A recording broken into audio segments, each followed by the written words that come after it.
What's the most disturbing family secret you learned of when you got older?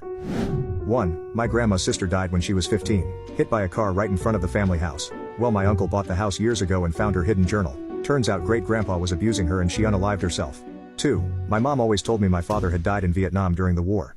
Imagine my surprise when he showed up to my high school graduation because he'd seen my name in the local paper. I graduated valedictorian and I'm a junior. Turns out my mom had kidnapped me when I was a baby, to keep my father from trying to get custody when they split up.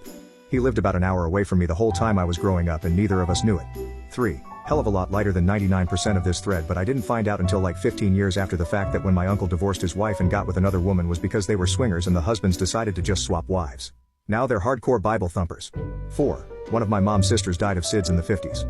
Years later it came out that my grandfather got tired of hearing her cry and frustratingly shook the shit out of her. She actually died of shaken baby syndrome. I don't know how authorities didn't know.